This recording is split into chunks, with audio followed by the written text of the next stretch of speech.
Aqui, ó. Quem é que tá aqui?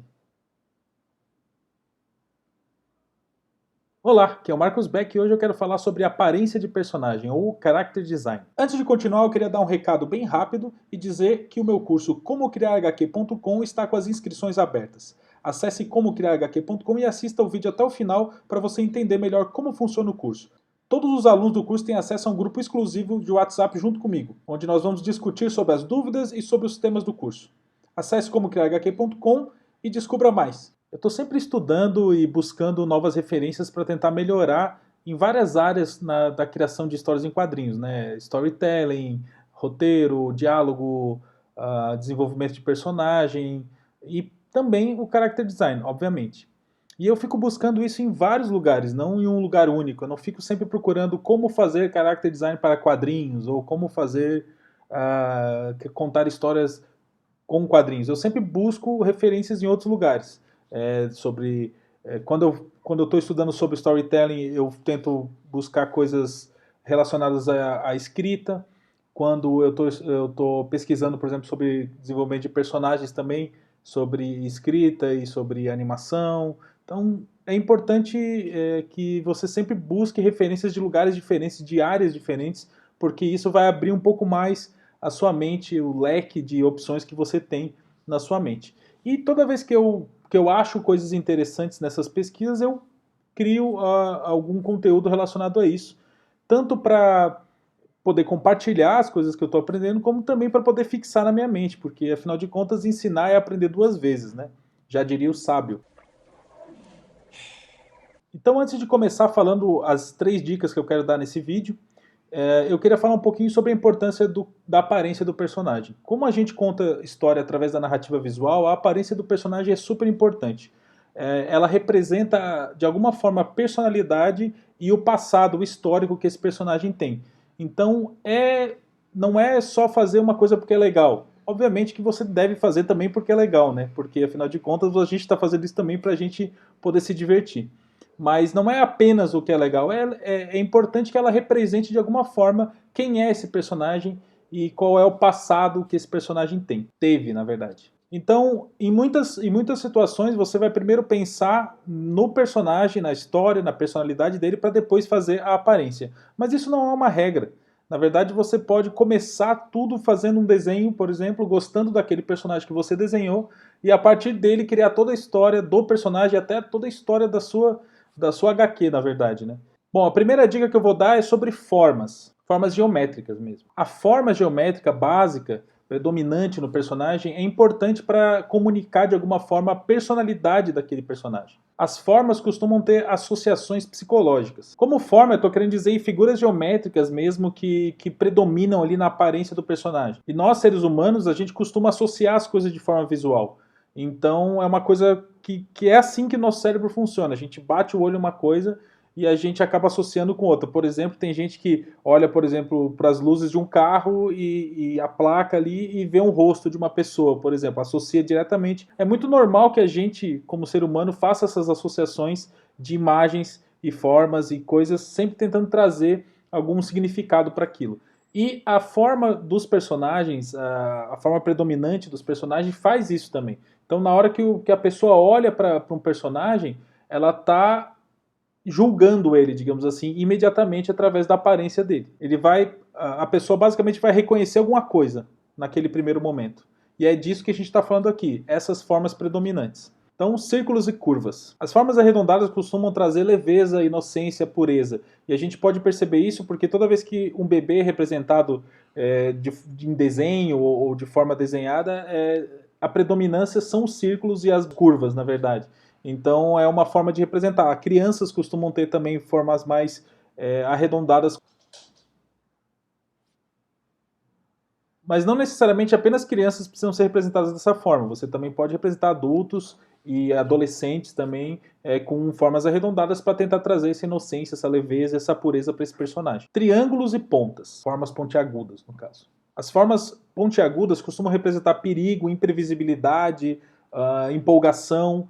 uma coisa mais energética, assim, com mais energia. A gente pode perceber essas formas predominando em personagens mais caóticos, que não seguem tanto as regras e, portanto, eles são mais imprevisíveis. Formas extremamente pontiagudas também podem representar alguma coisa mais sinistra, mais malévola, o oposto das formas circulares e arredondadas. Quadrados e retângulos. Formas retas costumam representar estabilidade, força, maturidade e confiança também. Normalmente a gente vê em personagens sérios que têm uma grande responsabilidade. Mas a gente também pode ver em personagens sisudos, assim, de mais cabeça dura, que não são tão flexíveis para mudar de ideia. As formas retas também podem representar isso. Eu vou mostrar alguns exemplos do que eu estou querendo dizer usando personagens do filme Up, Altas Aventuras. Se eu não me engano, esse é o nome em português. Então, essa imagem que eu estou mostrando agora, a gente consegue ver o Russell, que é o personagem que está na esquerda, e o Carl, que é o personagem que está na direita. No Russell, predomina as formas circulares e arredondadas, né, demonstrando essa inocência da criança, essa leveza da criança, enquanto no Carl a gente consegue ver claramente as formas retangulares e retas e demonstrando essa personalidade mais sisuda, mais fechada que ele tem. E quando eu falo de predominância, eu estou falando de que a maior parte do personagem tem essas formas, mas não que 100% do personagem tem essa forma. A gente normalmente combina as coisas, né, entre os personagens. Você não usa sempre uma coisa só, você costuma combinar triângulos, retângulos e círculos para poder montar a personalidade, a aparência do seu personagem. Porque, por exemplo, se a gente notar aqui no cabelo do Russell, ele tem aquelas características mais pontudas e triangulares do que circulares. Então, a gente representa esse jeito mais caótico e imprevisível dele através do cabelo. Ele é predominantemente redondo e circular, mas ele tem algumas coisas meio pontiagudas também. E falando do mesmo filme, Up, vamos dar uma olhadinha no vilão agora. O Charles Muntz, o vilão da história, ele tem uma aparência com predominância de forma triangular. Você pode perceber que é como se fosse um triângulo onde a base do triângulo, a parte maior do triângulo estaria em cima e a parte menor embaixo.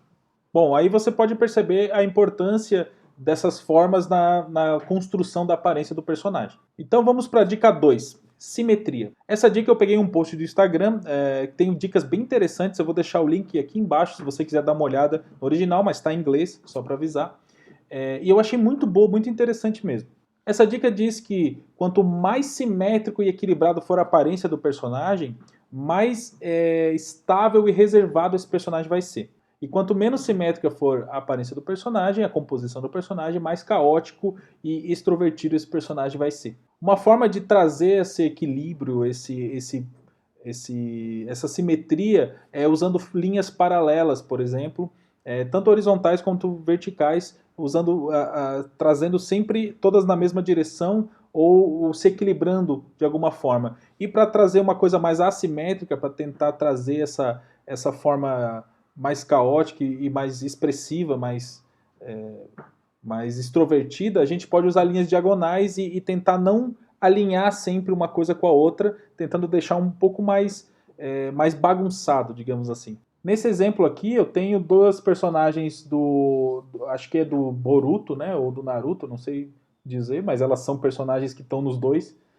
A Sakura da esquerda e a Hinata da direita, né? A gente vê que de forma bem básica, elas têm personalidades diferentes só de olhar, né?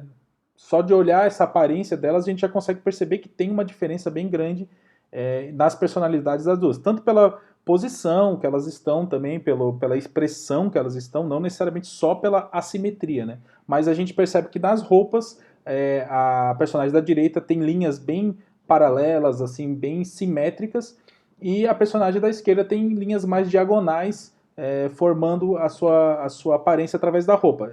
Como eu falei, não precisa ser só na roupa, né? Você pode ter isso em várias partes da criação, em várias partes da aparência do seu personagem. Mas aqui nesse exemplo eu estou demonstrando um pouco mais através da roupa. A gente pode ver também que os cabelos delas têm essa característica também, menos assimétrica a personagem da esquerda e mais assimétrica a personagem da direita. E mais simétrica a personagem da direita. Um personagem muito simétrico pode acabar ficando meio sem graça, então tem que tomar cuidado na hora de usar esse tipo de coisa para criar a aparência do seu personagem.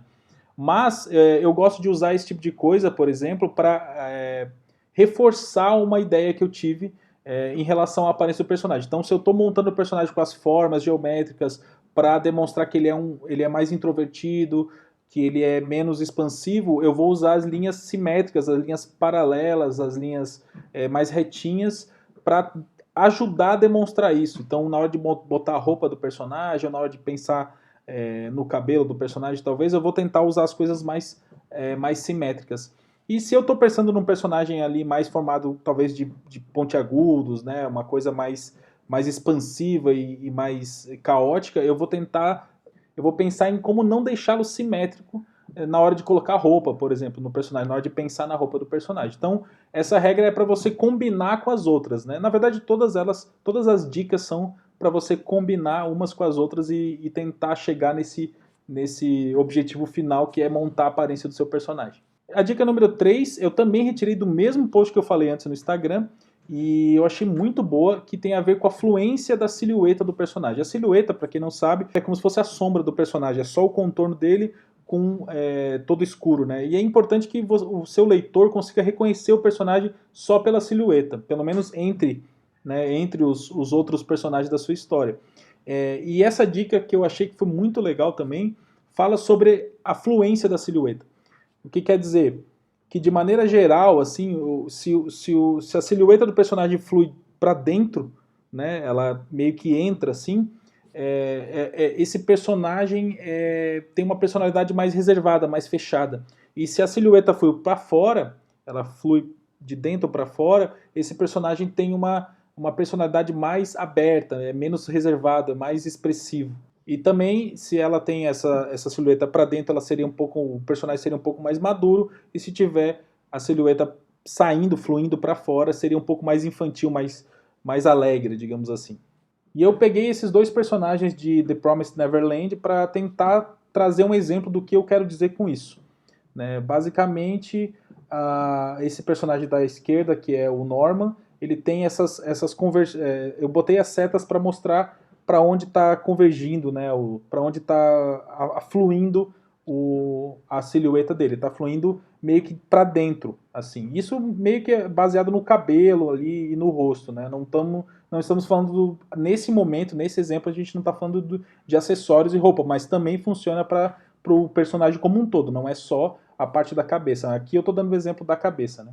E a personagem Emma, que está na direita, você vê claramente, né, porque ela é totalmente para fora, né? Toda a silhueta dela flui para fora, de dentro para fora. A gente consegue perceber meio que de primeira quem é o mais infantil, quem é o mais sério, mais maduro, quem é mais extrovertido, quem é introvertido.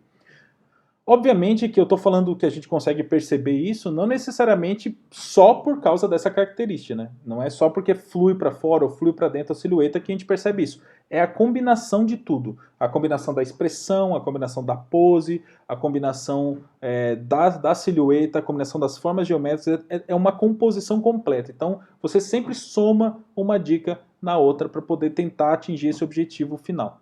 Bom, essas foram as dicas então, mas é muito interessante que você saiba que o que importa realmente para você também é como você acha que aquele personagem deve parecer. A história é sua, é você que está criando, então eu acredito muito que todos nós, autores e autoras, a gente tem a nossa intuição como artista também, e a gente deve usar isso. Então, se você acha que o seu personagem ele é extrovertido, mas ele não vai ter aquela aparência que segue essas dicas, não tem problema nenhum. Você precisa seguir a sua mente. Seguir aquilo que você está criando, é a sua criação que está sendo colocada no mundo. Alright, I'll give it a try. No, try not. Do. Or do not. There is no try.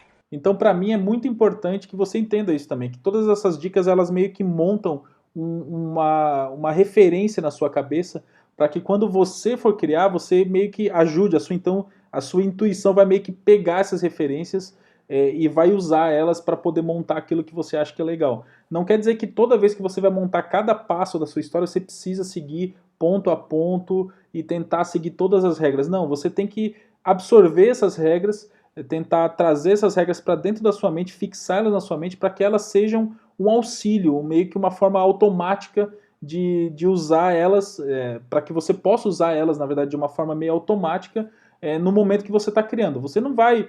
Muitas vezes você cria sem pensar, você só está criando e está pensando, nossa, que legal essa história, que legal esse personagem, e simplesmente cria. E isso é normal, isso é totalmente aceitável. Quanto mais você fixar essas dicas, mais isso vai acontecer naturalmente, elas vão meio que ser inseridas naturalmente nesse seu momento de intuição, digamos assim. Então, estude, faça curso, tente aprender bastante vendo tutorial, vendo dica, e tente fixar tudo isso na sua cabeça para que você possa usar. Mas também não deixe de usar esse seu lado mais intuitivo, esse lado de artista mesmo, na hora de criar seus personagens, sua história, tudo. Certo? Era isso que eu queria dizer aqui hoje, no vídeo de hoje. Espero que você tenha gostado. Muito obrigado por assistir. E não esquece de se inscrever, se você ainda não está inscrito, e ativar o sininho para receber notificação toda vez que sair vídeo novo. E de deixar um like se você gostou do vídeo. Não esquece de deixar um comentário para mim também, dizendo o que você achou dessas dicas e se você quer mais dicas tanto de personagens como de outras partes da criação de histórias em quadrinhos também. Muito obrigado e até a próxima.